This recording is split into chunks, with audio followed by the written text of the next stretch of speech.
Hello everyone and welcome into Coach Craig's Sports. This is the NBA DFS Core Pick video for today, October 27th. It's Friday. It's an 11-game main slate overall. If you're joining me for the very first time, this is how I will be structuring this video. We'll be doing a recap of Wednesday's picks. Did not do an NBA DFS Core Pick video yesterday. There was only 2 games on the main slate. So for the most part, if there's less than 3 games, we'll not be doing an NBA DFS Core Pick video. If there's 3 games or more, Monday through Friday, there will be a video. Without further ado, we'll be going over that recap. We'll go over and look at the injuries in play for today. We'll go over to DraftKings and FanDuel to talk about my core picks. But that's kind of the basic structure for this video for today. But without further ado, we'll get started with that recap from Wednesday's core picks. So at the point guard position on DraftKings, we went with Tyus Jones. He was $4,900, looking for 24.25 points. Got to 32.75, so he was a really good hit there. At shooting guard, we went with Zach LaVine at $6,800. Was a really good price tag. We were looking for about 34 points out. Unfortunately, only ended up with 24.5 points. He was a miss. Not the best shooting night for him. That game did ultimately end up being a blowout. He was coming off a little bit of an illness, so maybe that was part of the reason why he didn't do quite as well in that game. And then at small forward, we went with Jeremy Sohan at $4,700. Got to 32 points, so he was a hit. Guy that does have point guard and small forward eligibility, so it's kind of a unique twist there, especially seeing what that Spurs team looks like with him kind of running that point guard position at least early on in the game. Then at power forward, we had Obi Toppin at $3,000, was just one of the biggest misprices on the entire slate, got 20.5 points. He was a hit. That game did end up being a pretty big blowout as well. Probably could have got a couple extra more minutes if that game was competitive. And then last but not least, we had Mark Williams at $5,300, looking for 27 points. Got to 41.75, so he was a hit as well. So 4 out of 5 in terms of hits for the core picks on the DraftKings side. And then on the FanDuel side, we had Tyus Jones once again as well. $5,700, looking for 29 points down. Got to 32.6 on the FanDuel side, so he was a hit over there as well. Then at shooting guard, we had Emmanuel Quickly, who felt like a pretty big misprice at $4,300. We're looking for 22 points out of him. Got to 38.2, so a really good night for him. He was a really good hit overall, one of the better value plays on the entire slate. And then at small forward, we went Jaylen Brown, $7,900. Looked like a decent price tag. Unfortunately, not the best game for him. Only got 26.7 points. We were looking for 39.40 out of him. So he did unfortunately end up being a miss. And then we had Jeremy Sohan once again at the power forward spot this time, $5,500, looking for 28 points down. Got to 30.1 on the FanDuel side, so he was a hit over there as well. And then last but not least, we had Clint Capella at $6,000, looking for 30 points down. Got to 31.6 points, so he was a hit there. So 4 out of 5 on the FanDuel side as well, 8 out of 10 on the day overall. So a pretty good start to the NBA DFS season. Hopefully you guys had some pretty good luck with these core picks and some other plays alongside them as well. But without further ado, we'll get over to the injuries in play for today's slate. Most of these are going to be pretty similar to opening night. We'll have a couple more ones that are new. I'll probably mainly highlight the ones that are new. But for the Denver Nuggets, we have Kankar and Jay Huff both out once again, so no changes there. For the Memphis Grizzlies, it's Santi Aldama, Brandon Clark, Luke Kennard, and John Morant all listed as out for tonight's game. Luke Kennard is the only new one there, so probably some extra minutes to go around for a guy like Derrick Rose. And then Konchar should be back in the lineup tonight. For the Detroit Pistons, Bojan Bogdanovic, Isaiah Livers, and Monty Morris all out once again, so no changes there. For the Charlotte Hornets, James Bouknight, Miles Bridges, Cody Martin, and Frank Ntilikina all listed as out once again. Bryce McGowan is listed as questionable. All 5 of those were out in the first game, so no real changes to be had there. New York Knicks are all the way healthy at this point in time. Atlanta Hawks just without Wesley Matthews once again.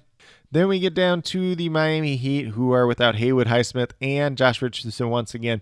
And then they have 3 guys listed as probable in Jaquez, Caleb Martin, and Duncan Robinson. So would expect that all 3 of those do ultimately end up playing tonight. Boston Celtics all the way healthy at this point in time. For the Oklahoma State Thunder, still Kenrich Williams and Jalen Williams, the center, out once again. No changes there whatsoever. And then on the opposite side, the Cleveland Cavaliers still have Ricky Rubio and Jared Allen listed as out. Darius Garland listed as questionable. He's been dealing with a little bit of hamstring injury. They are playing on the back-to-back, so he might sit out the front end of that and then play tomorrow, or he might play today and then be out tomorrow. We'll just have to see what ultimately ends up happening with that.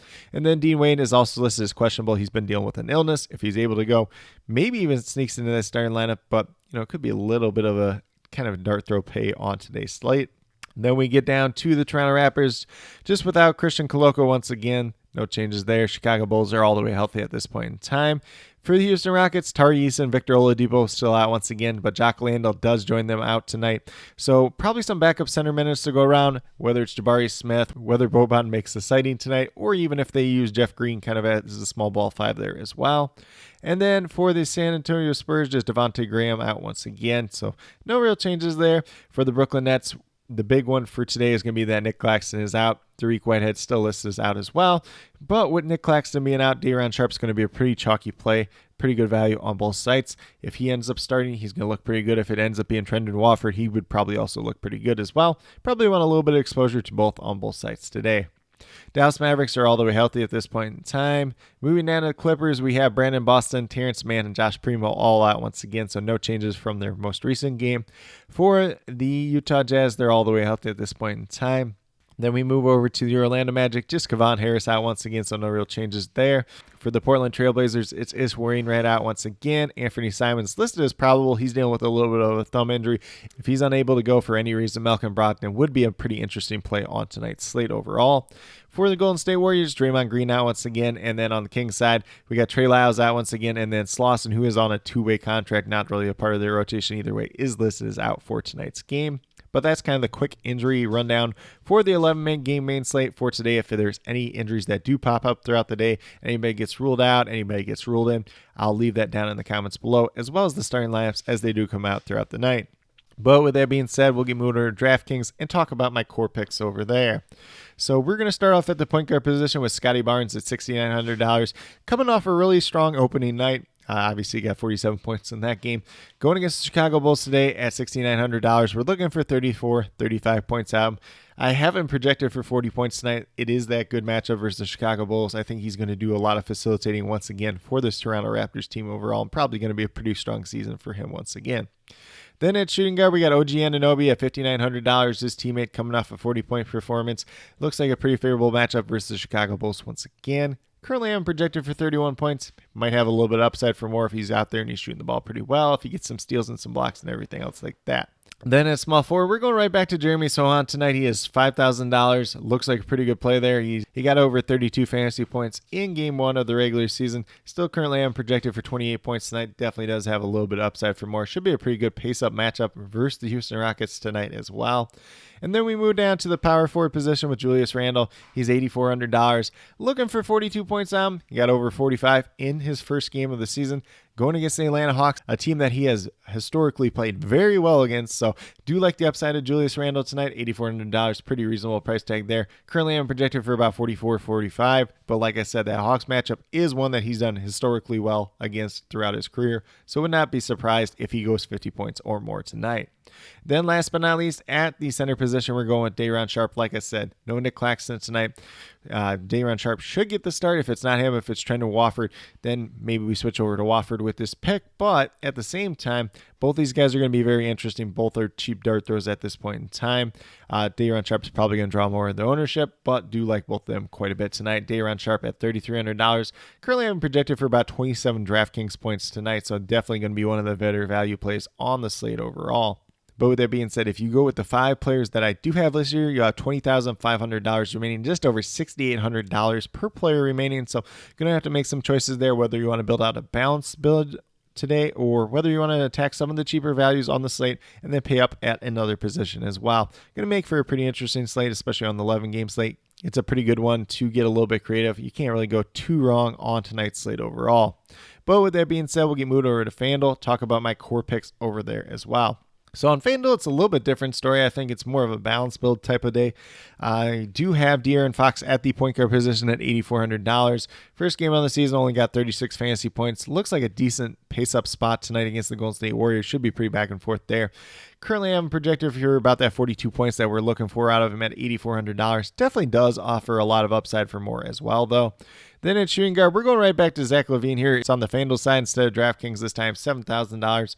Looking for 35 fantasy points out. Obviously, that first game was not what we really expected. You know, Toronto's got a decent defense, though, but if they keep this game tight and competitive, Zach LaVine's probably a big reason why. Currently, I'm projected for about 37 fantasy points. Like I did mention on Wednesday, was just getting over that illness, so hopefully he's all the way back to 100% and shooting the ball a little bit better tonight.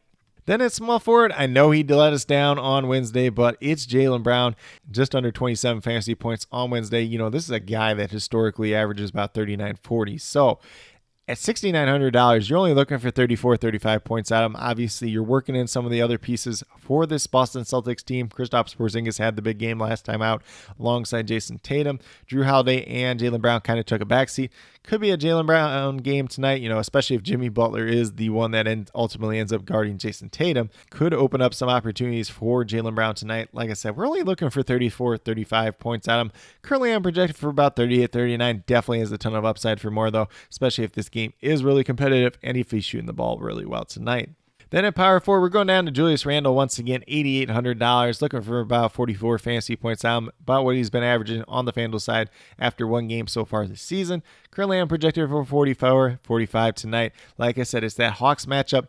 Might not look the best on paper for them defensively as a team and everything else like that, but Julius Randle historically has always played well against the Hawks and typically in games in Atlanta too as well. So definitely do like the upside that he could present tonight. And, if it goes wrong, it goes wrong, but historically it has gone very right when he does play the Hawks throughout his career. Then last but not least, we're going to Day'Ron Sharpe once again, $5,000. No Nick Claxton once again tonight, looking for 25 fantasy points out. Currently, I'm projected for 28. He does have upside for more. He does have power forward eligibility as well on FanDuel, which makes him a little bit more flexible. If you want to play a different center alongside him, definitely does make some sense. And then once again, if it's him starting, he looks pretty good. If it's Trendon Watford starting, looks pretty good as well. I want to get a little bit of exposure to both tonight because I think there is really strong upside for both these guys. Overall, depending on who starts, Day'Ron Sharpe, if he does ultimately end up starting, is probably going to draw more of the ownership. But I do want a lot of exposure to both these players tonight. It's a decent matchup versus Dallas too as well. Dallas is a little bit slower paced team, but should be some rebounds to go around at the same time. But with that being said, if you go with these 5 players that I do have listed here, you have $23,900 remaining, just under $6,000 per player remaining. So you're going to take probably a couple chances here, maybe pay down on a couple guys, pay up for a couple other guys, or take a little bit more balanced approach. Lots of different ways that we could approach the rest of this slate on FanDuel tonight. But I think there are some price points that we can take advantage of and get some pretty good upside out of some of these players tonight overall. But with that being said, these are my core picks for both DraftKings and FanDuel for today, October 27th. As always, if you have any questions related to NBA DFS, be sure to leave them down in the comments below, and I'll get back to you as quickly as possible. Also, be sure to let me know your favorite play on tonight's slate.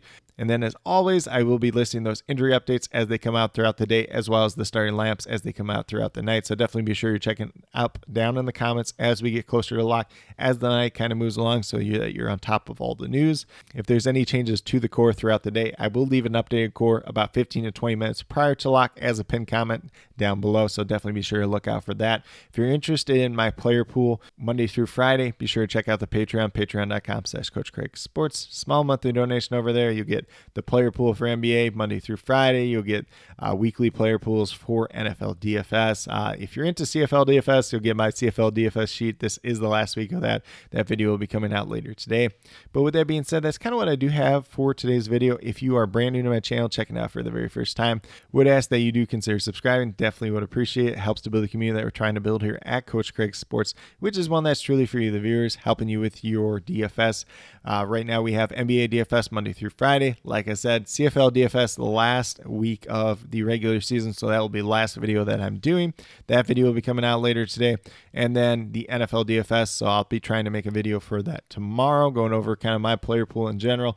And then my cheat sheets are also up on the Sports Affiliation channel. They'll be up early tomorrow morning as well. But with that being said, that's all that I truly have at this point in time. Definitely do appreciate each and every one of you tuning into this video. Definitely means a lot to me. I hope that each and every one of you have a great rest of your day and some pretty good luck in NBA DFS tonight.